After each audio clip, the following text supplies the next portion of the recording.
Bonjour à toutes et à tous, je suis Cypressa, Patrick Riguet, nous sommes le mardi 15 mars 2016, il est 11h05 du matin. À Bordeaux, il fait très beau, la température est relativement élevée, c'est le printemps qui démarre, donc tout va très très bien. J'espère qu'il en est de même pour vous. Donc avant de démarrer cette nouvelle revue de marché que vous retrouverez sur la chaîne YouTube de Daily FX dans la playlist Point de marché Ishimoku, quelques nouveautés sur le site Ishimoku que j'anime quotidiennement ainsi que son forum. Dans la partie formation, si vous cliquez sur formation, vous aurez accès aux différents choix de formation et en particulier à la formation totale à l'Ishimoku. Et je voudrais juste vous signifier que j'ai réalisé une nouvelle vidéo de présentation. On me disait qu'elle n'était pas superbe, cette vidéo de présentation, donc j'ai tenté de faire mieux, c'est pas facile. Et j'ai ajouté un lien ici où vous pouvez accéder au livre d'or. De toute façon, ce livre d'or, vous pouvez aussi y accéder en cliquant sur l'onglet témoignages du site. Et vous verrez toutes les personnes, alors il y en a beaucoup plus que cela qui ont acheté ou fait des formations avec moi, mais certaines personnes laissent un témoignage sur comment elles l'ont vécu. Je ne modère jamais ces témoignages, donc vous pourrez aller regarder un petit peu ce qu'il en est sur cet onglet témoignages à propos des formations. Prochainement, dans le blog, je vais aussi vous proposer une nouveauté, c'est-à-dire que je vais arrêter de faire des analyses sur le blog, ce que je faisais d'ailleurs de moins en moins, puisque je les réserve maintenant au forum. Donc je vous laisse découvrir le forum en cliquant sur l'onglet forum.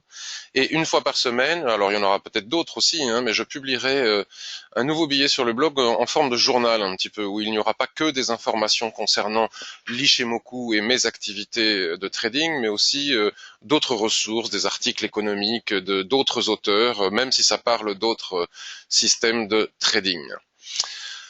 Voilà, donc maintenant nous allons pouvoir passer à la revue de marché. Donc je vous laisse lire l'avertissement sur les risques liés à la négociation sur marge sur le marché des devises ou via des produits CFD.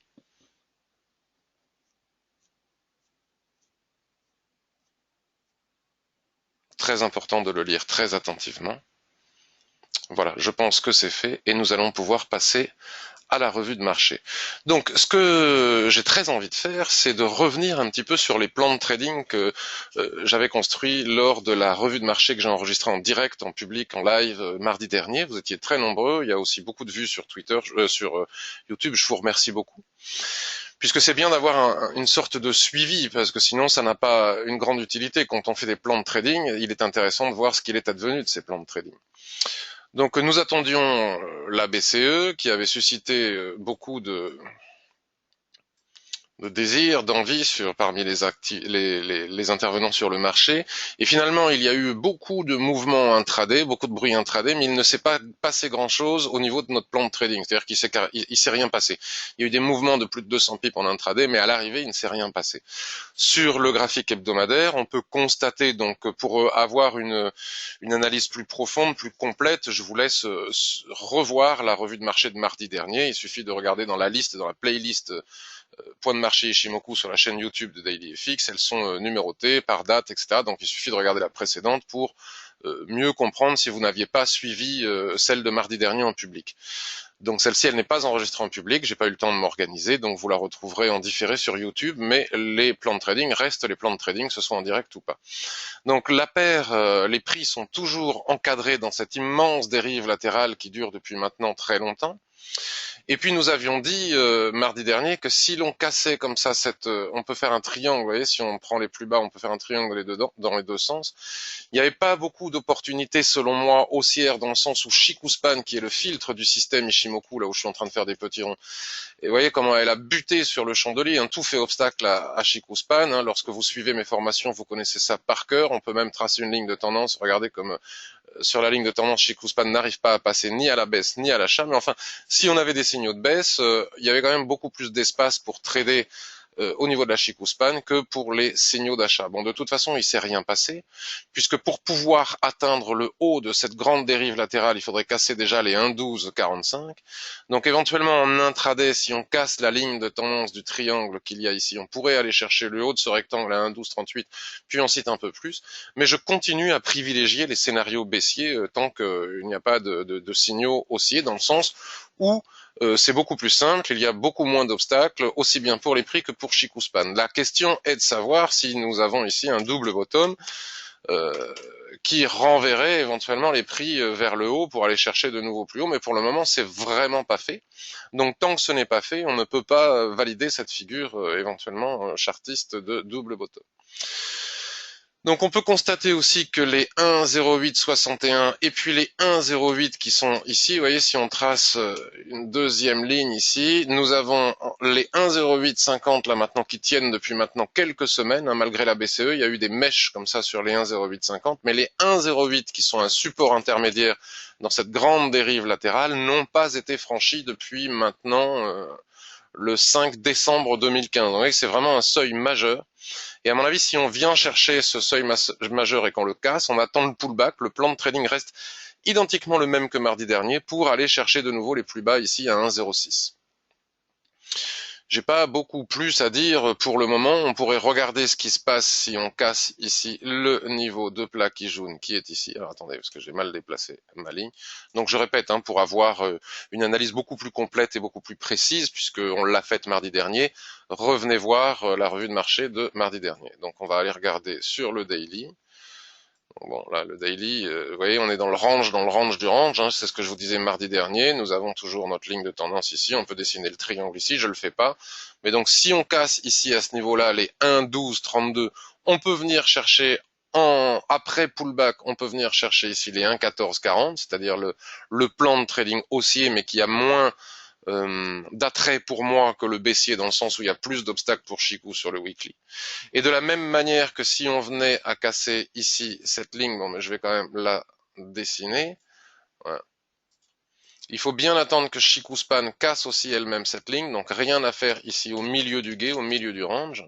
Mais ici, si on vient rechercher ce milieu ce bas de range intermédiaire, on avait vu avant tout le monde qu'il était probable de faire ce range grâce au twist de l'Ishimoku. Ça, c'est dans la revue de marché encore précédente, mais je vous laisse découvrir ça.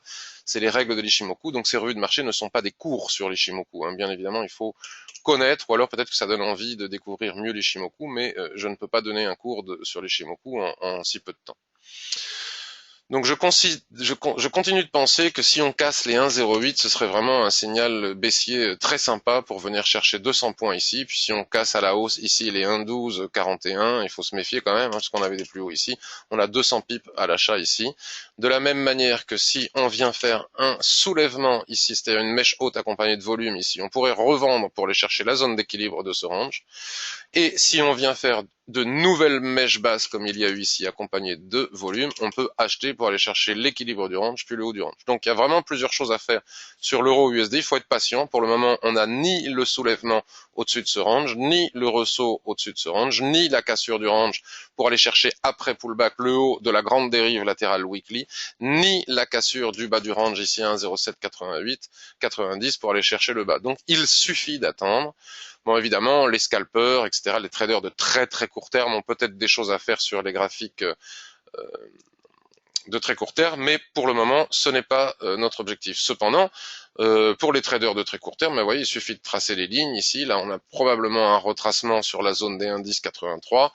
Donc, allons voir sur du 15 minutes, juste pour montrer un petit peu indice 83. Ouais, bon, là, il y a une cassure.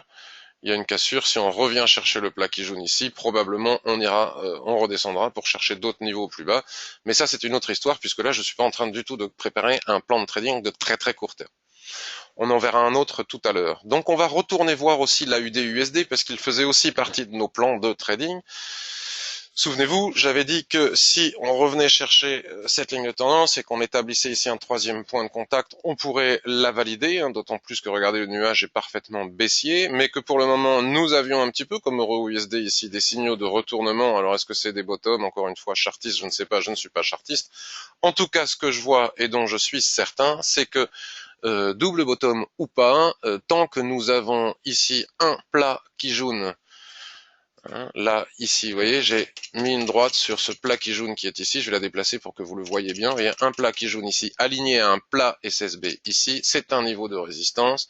Et comme vous pouvez le constater, les seuils de l'Ishimoku sont chirurgicaux dans le sens où, regardez, Shiku n'arrive pas à passer ce plat Kijun de la même manière que les prix n'arrivent pas à passer ce plat Kijun et en clôture ce plat SSB. Donc tant que ce n'est pas fait, nous ne pouvons pas aller chercher les niveaux qui sont ici. Il y a des niveaux intermédiaires, il faudra faire attention. Donc le plan était d'attendre un pullback, un retracement après cette accélération haussière qui ne pouvait pas aller de toute façon beaucoup plus haut puisque les prix se sont fortement éloignés de la Tenkan-sen. Puis en plus il y a des niveaux de résistance pour Chikou-span immédiatement au-dessus de Chikou-span. Donc l'idée c'est d'attendre un retracement pour éventuellement revenir chercher cette ligne de tendance, mais nous l'avions déjà préparé mardi aussi, ce plan de trading, ça ne s'est pas produit. Alors je disais que si les prix retraçaient sur la Kijun-sen, nous aurions peut-être un signal d'achat. Sauf que, comme nous avons fait des plus hauts sur les 26 dernières périodes, forcément la Kijun-sen est remontée. Donc allons voir un petit peu sur le daily ce que ça donne. Vous voyez, c'est tout à fait intéressant. La Tenkan-sen accélère fortement pour accompagner ce mouvement. Voilà, il y a un essoufflement, vous voyez. Tant qu'on ne, peut-être que là, les 0,7435 sont un niveau de retracement probable. Sinon, il faut attendre un peu plus haut, à mon avis, que la Kijun continue à remonter aux alentours des 0,7365. Et là, nous aurons probablement notre possible signal d'achat si jamais les prix, bien entendu, ne dépassent pas ce seuil pour réintégrer l'ancien range. Auquel cas, ce serait un signal de vente. Alors, AUD, USD sur le H4. Ouais. Il faut les prix Chikou-span, pardon, a encore des obstacles à franchir ici, donc il va falloir regarder ce qui se passe. Si jamais les prix revenaient au-dessus de ce seuil ou revenaient à casser le fameux seuil des 0,7561, le deuxième plan est de laisser casser, attendre le pullback sur la Kijun qui va remonter avec le nuage qui va remonter. On va pouvoir tracer une belle droite de tendance et à ce moment-là, aller chercher le haut du probable canal que nous avons sur le weekly, je vous le remonte. Donc là, vous voyez, il y a deux plans, il suffit d'attendre. Soit on casse en intraday ce niveau, on attend le pullback et puis on vient chercher ce niveau intermédiaire des 0,7845, puis éventuellement ensuite les 0,7973 ici, c'est-à-dire un point de contact sur cette probable ligne de tendance. Soit on attend un pullback plus profond, probablement, comme je disais, au niveau des 0,74, pour éventuellement s'appuyer dessus et tenter d'aller chercher les niveaux qu'il y a au-dessus, mais tant que la Chikou-span n'a pas cassé, franchement, la Kijun, ici, c'est pas évident. Alors, nous avions aussi un plan de trading sur l'USD Yen. Alors, c'est ballot parce que il s'est déclenché cette nuit. Donc, souvenez-vous, je ne vais pas revenir en détail sur l'analyse de l'USD Yen, mais regardez.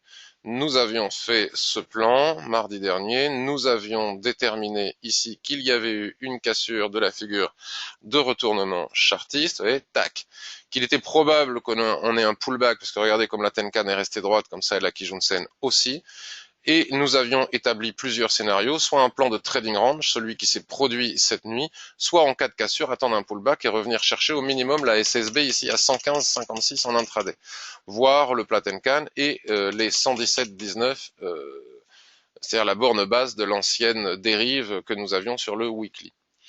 Mais donc le plan qui s'est produit, c'est que nous étions dans ce range d'attente, vous voyez le petit rectangle que l'on voit bien sur le weekly sous le grand rectangle, et donc l'idée était de vendre une fois de plus les mèches hautes qui clôturent à l'intérieur du rectangle, ou éventuellement d'acheter les mèches basses tant que nous restions dans ce rectangle. Donc on a dessiné ce rectangle, et cette nuit aux alentours de 3 heures du matin, nous avons bien eu notre mèche haute qui nous a permis de vendre. Alors si on avait dû attendre la clôture du chandelier, nous n'aurions de toute façon pas pu le faire puisque nous n'avions plus le ratio entre le stop qui doit être mis au-dessus de la mèche et l'objectif qui est le bas de ce rectangle. Donc par contre, si on regarde ce qui s'est passé sur du H1, voilà, donc là, sur du H1, regardez, à 3 heures du matin, on a eu cette belle mèche comme ça, et puis ensuite on a eu une confirmation avec une légère augmentation des volumes. Il était possible d'entrer en position sans attendre la clôture du H4, sauf que moi, à cette heure-là, je dors. Et donc je n'ai aucun regret puisque c'est comme ça. Par contre, vous savez qu'à l'intérieur d'un range, surtout si vous avez suivi mes formations, il y a toujours une tendance sous-jacente. L'avantage de ces tendances, c'est qu'on sait exactement où est-ce qu'elle commence et où est-ce qu'elle s'arrête. Donc si on trace une oblique comme ça, nous pouvons imaginer que c'est la tendance à l'intérieur du range. Vous voyez là, on a une tendance baissière, on a une tendance haussière, etc. tant que ça ne casse pas. Et nous savons aussi que dans un range, il convient d'acheter les mèches, de vendre les mèches hautes sous certaines conditions que j'explique pas ici. Hein, il faut des volumes, il faut plusieurs choses, etc. Mais tout cela est explicite dans mes formations, de la même manière que les mèches basses qui sont ici. Une fois que la zone d'équilibre du range est franchie, c'est le plan que nous avons sur le SP500 depuis mardi dernier et qui pourrait être qui pourrait se déclencher prochainement. Une fois que la ligne d'équilibre du range est cassée, c'est le cas ici, il est fortement probable que ce soit pour aller rechercher le bas du rectangle qui se trouve en bas. Il n'y a pas de certitude, mais c'est une forte probabilité. Donc on n'entre pas sur accélération baissière, jamais. Donc là, ce qu'il convient de faire, c'est de descendre l'unité de temps. On va aller regarder ce qui se passe sur le 15 minutes. Donc ça, c'était pour montrer les soulèvements qu'il y a eu dans la nuit. Je ne sais pas ce qui s'est passé, mais en tout cas, il y a eu de la volatilité sur une courte petite période. Et donc, vous voyez, c'est relativement intéressant sur le 15 minutes. On a tracé la tendance qu'il y avait à l'intérieur du range H4. Et l'idée, c'est d'attendre un pullback. Donc, moi, je vais quand même attendre que la Kijun-sen se mette à plat. Ce qui serait sympa, c'est qu'elle se mette à plat et que les prix reviennent chercher un peu plus haut ici cette ligne de tendance. Donc, peut-être vont-ils faire un nouveau plus bas, puis ils vont revenir chercher le plat Kijun. Si c'est le cas et qu'ils reviennent chercher cette ligne de tendance, on aurait peut-être pu le faire ici à 11 heures, mais bon là maintenant, je sais pas, il est quelle heure? 11h21. La volatilité est quand même très très faible. Bon, je préfère attendre encore un petit peu, ouais, de venir chercher à nouveau cette ligne de tendance que l'on a tracée sur le H4 directement. J'aimerais avoir un pullback plus profond quand même après cette accélération. J'aimerais avoir un pullback plus profond pour venir chercher le plat Kijun ici. Et sur ce niveau de plat Kijun, quand il va se mettre à plat, pour le moment c'est pas le cas, mais vu l'essoufflement ici, il est fort probable que nous ayons une Kijun qui se mette à plat par ici. Soit sur le 5 minutes sur ce seuil, nous avons des chandeliers de retournement et à ce moment-là, on entre en position avec le stop au-dessus et on va chercher le bas du rectangle ici. Il y a quand même quelques points à prendre sympathiques ici en intraday avec un très très bon ratio. Soit la Kijun plate est transpercée et à ce moment-là, on attend qu'elle soit recassée dans l'autre sens pour entrer en position avec le stop au-dessus exactement de la même manière. Regardons un petit peu sur le H1 si on a un peu plus d'informations. Voilà, à la limite ça, j'aimerais bien aussi, vous voyez. Bon, là, ça a cassé, mais je trouve que... Où est-ce qu'elle est la Tenkan? Elle doit être sur la ligne, je la vois même pas. Elle doit être confondue, la Tenkan-sen. Elle doit être confondue avec la Kijun ici, c'est pour ça qu'on la voit pas. Donc la situation de survente demeure. Éventuellement un pullback ici sur le plat Kijun qui est ici et le plat SSB, ce qui permettrait aussi à Shikuspan de revenir chercher le nuage, me semble plus approprié pour vendre et venir chercher cet objectif. Bon, attendons un petit peu, nous allons avoir un peu plus d'informations dans les heures qui suivent, et notamment cet après-midi après l'ouverture de Wall Street qui ouvre à 14h30 avec le décalage horaire pendant quelques jours. Qu'est-ce que j'ai d'autre? Dans le même type de configuration, nous avions AUD et GPI, JPY, c'est-à-dire yen japonais, et donc si on se met en weekly, on voit que la tendance demeure parfaitement baissière, vous voyez. On a eu ici une superbe opportunité de vente. Alors moi, je ne l'ai pas fait, mais on l'a eu hier, cette opportunité de vente. Et hier, je ne l'ai pas fait parce que j'ai eu des soucis techniques avec la plateforme, qui demeurent d'ailleurs. Et quand il y a des soucis techniques, je n'aime pas trader parce que les lignes de l'Ichimoku ne sont pas positionnées au bon endroit. Bon, mais cela va être prochainement réglé. Regardez, on a eu ici, les prix sont venus chercher la borne haute de ce range. Regardez le twist, regardez comme la SSB se place parfaitement bien au milieu de notre rectangle pour délimiter la zone d'équilibre. Donc quand vous avez un twist comme ça avec une période de tendance, la probabilité de faire du range est très importante. Donc nous avons eu ici ce harami. Donc j'ai une copine Trading Tiger, Laurence, qui se reconnaîtra, que vous reconnaîtrez sûrement aussi, qui participe beaucoup sur le blog et le forum, qui elle est entrée à la vente ici, et donc son trade est superbement bien parti.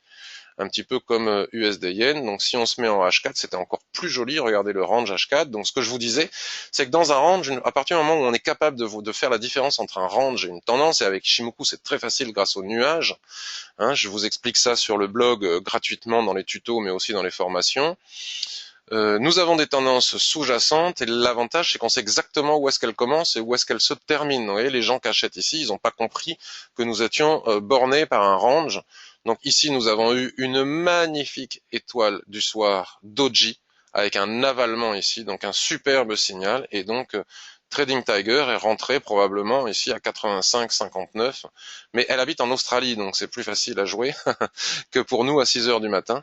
Et donc là maintenant elle est déjà à 84,30, donc plus de 125 pips en tradant ce range après cette configuration en étoile du soir doji plus avalement sur la borne haute du range, un petit peu, ça revient au même qu'une mèche haute, hein. De toute façon ça n'est qu'une mèche haute sur les unités de temps supérieures. Donc superbe, bravo Laurence. Qu'est-ce que nous avons d'autre? Donc nous avons USD Yen, mais il s'est déclenché, on attend le pullback pour pouvoir prendre une part du gâteau. Nous avons toujours Euro USD, nous avons toujours la UD USD. GBP JPY, j'ai noté pour faire quelques nouveautés. Alors, GBP JPY, déjà rien qu'en regardant le H4, qu'est-ce que je vois? La première chose que doit faire un trader qui utilise Ishimoku, c'est observer le nuage, puisque le nuage lui dit si on est en tendance baissière ou si on est en range. Et nous savons, lorsqu'intervient un twist, que la probabilité, je viens de le démontrer juste avant sur la UD Yen, la probabilité de faire du range est très importante. Donc là, je guette le twist, je le sens venir gros comme une maison. Et donc j'ai tracé cette ligne en pointillé ici parce que si le twist se confirme, hein, ce qui est l'essoufflement, la conséquence de l'essoufflement de la tendance ici, et puis vous voyez comme nous avions de toute façon des résistances, cette tendance est elle-même inclue dans un range, hein, comme je viens de vous le montrer sur l'AUD Yen, et je viens de vous l'expliquer, je vais vous le réexpliquer sur le SP500.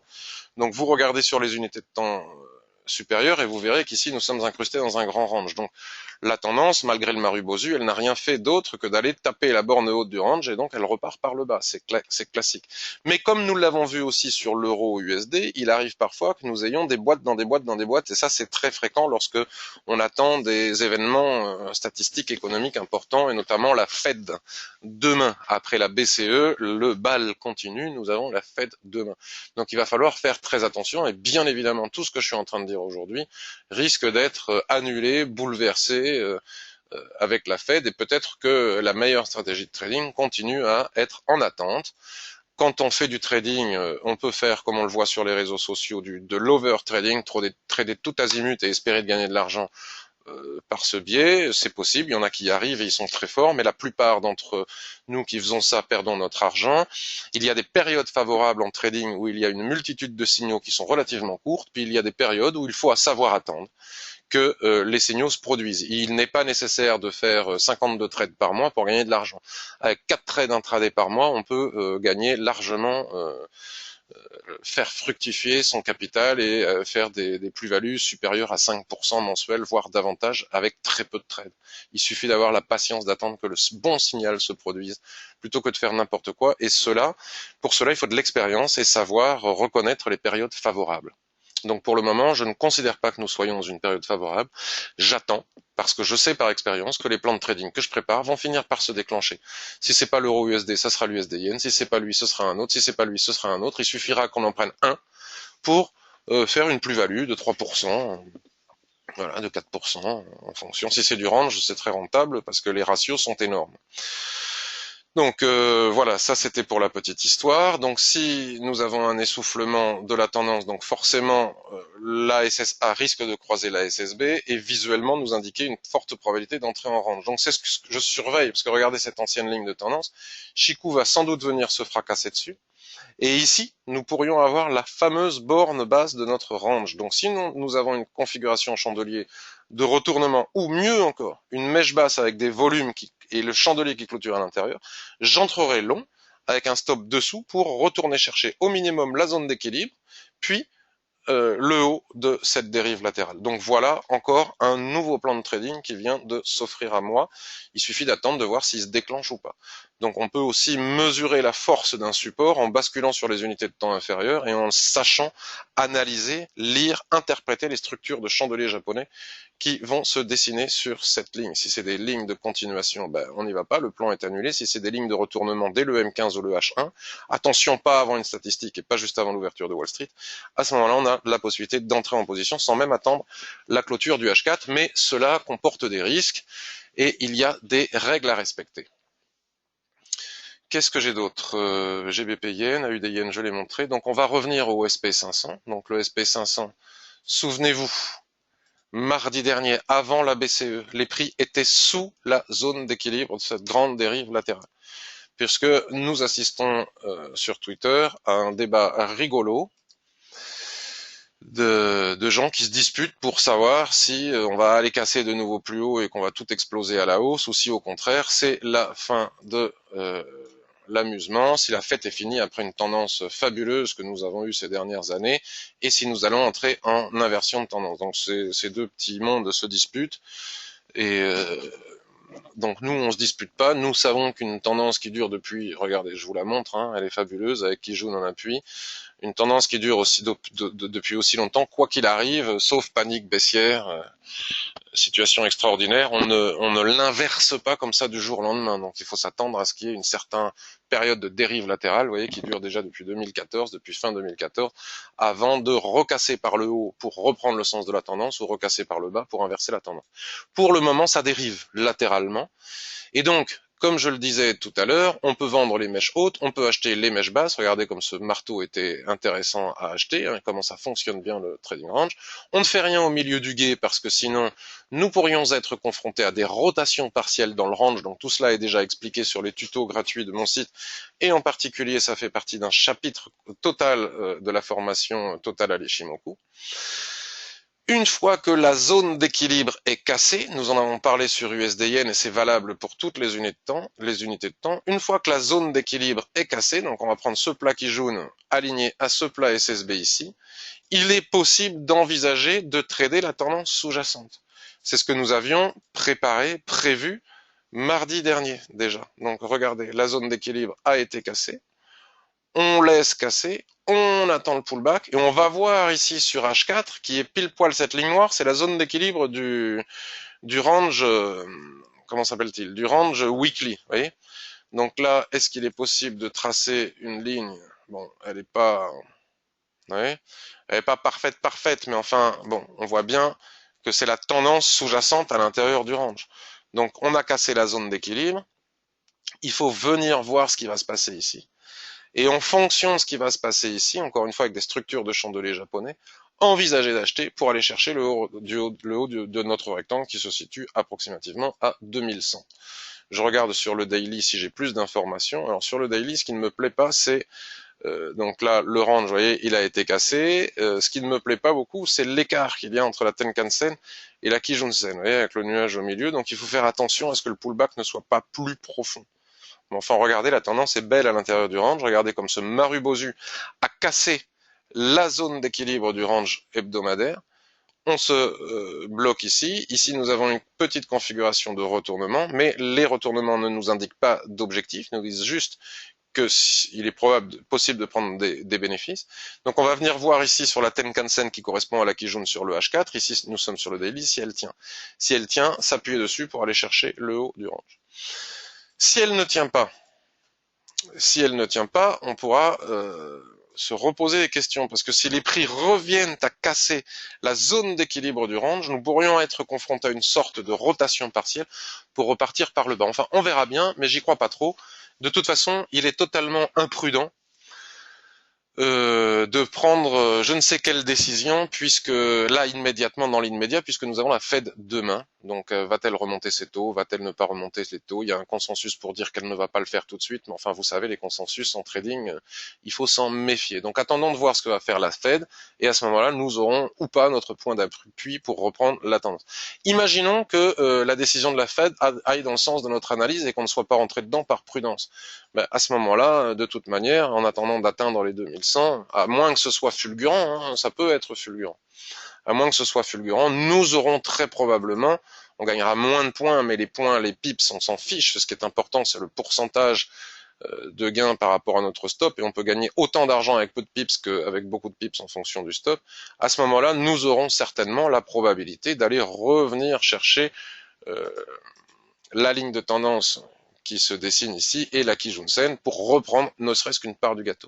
Et si jamais on ne peut pas, parce que c'est comme ça le trading avec la Fed parfois, ou la BCE, ou je ne sais quoi encore, on a des plans de trading et on peut pas les mettre peut pas les exécuter, on peut pas les mettre à profit puisqu'on attend une statistique importante et puis lorsque la statistique se produit, bah, soit on se dit ah bah tant mieux j'ai bien fait parce que ça s'écroule dans l'autre sens, ou soit on se dit ah bah mince finalement c'est parti dans le bon sens, mais il ne faut pas avoir de regrets parce que de toute manière on ne peut pas deviner à l'avance. Donc si jamais on ne peut pas rentrer en position après la Fed malgré notre plan qui est pas mal, bah, c'est pas grave, on va voir ce qui se passe ici sur la borne haute du range qui est ici, soit on le casse pour aller chercher les derniers plus hauts du graphique hebdomadaire. Vous voyez, on a tracé notre borne ici, mais il y a encore de la marge jusqu'ici, 2127, 2130. Et là, à ce moment-là, soit ici, soit en haut ici, regardez les signaux de retournement pour éventuellement vendre et aller chercher le bas du range qui est en place depuis maintenant pas mal de temps. Et si ça casse, et bien à ce moment-là, on laisse casser, on attend le pullback et on rentre dans la danse. Donc vous voyez, il n'y a aucune raison de se précipiter. Quand on n'a pas une opportunité aujourd'hui pour une raison ou pour une autre, l'opportunité, surtout quand on rentre dans des mouvements de tendance, l'opportunité, on l'a un peu plus tard. Bien, eh bien, écoutez, je reste totalement disponible à vos questions sur le blog que je vais remontrer. Et donc, je vous ai montré les formations, je vous ai montré le coaching, les témoignages importants, les nouveaux témoignages sur les formations et aussi le forum. Donc maintenant, c'est ici que je fais mes analyses ou quand j'ai des plans de trading ou comme ça, c'est exclusivement sur le forum consacré à l'Ishimoku. Je ne suis pas le seul à le faire. Vous voyez, si vous cliquez sur voir les sujets actifs, si vous ne souhaitez rester que passif et lire sans participer, regardez, nous sommes très nombreux à faire des analyses Ishimoku. Les gens se répondent les uns aux autres. Il n'y a pas longtemps, j'ai expliqué comment on pouvait mesurer, vous voyez, la force d'un pullback, savoir où est-ce qu'il va s'arrêter ou pas, hein, c'est pas si simple, et savoir à quel endroit on peut s'appuyer sur un pullback. Suite à une question, je réponds aux questions et c'est là qu'on fait les analyses maintenant. Donc je vous propose de vous inscrire, vous voyez, vous cliquez ici sur connexion, vous vous inscrivez, c'est gratuit. Vous pouvez avoir ainsi accès aux cellules de veille aussi qui ne sont visibles que par les membres du forum. Et puis, comme je suis partenaire de FXCM et que vous savez que si vous ouvrez un compte avec FXCM sous certaines conditions, 2000 € minimum, vous pouvez demander à recevoir la formation Ishimoku gratuitement. Mon partenaire FXCM organise des conférences tous les derniers vendredis des mois, si je ne dis pas de bêtises, auxquelles j'ai été convié déjà 2 fois. Et donc la prochaine conférence en ligne de FXCM, mon partenaire, qui vous offre la formation Ishimoku si vous ouvrez un compte chez lui, et dont la plateforme est excellente pour afficher l'Ishimoku. Donc vous avez ici, c'est le 25 mars prochain, le vendredi, à partir du 8 h du matin, toutes les heures, vous avez des conférences avec des experts, des traders, des économistes. Je vous laisse découvrir le programme. Il suffit d'aller sur le site de FXCM ou de DailyFX et vous arriverez sur les conférences. Sur ce, je vous souhaite une excellente journée. Attention à la fête demain. Bye bye, à bientôt pour de nouvelles aventures.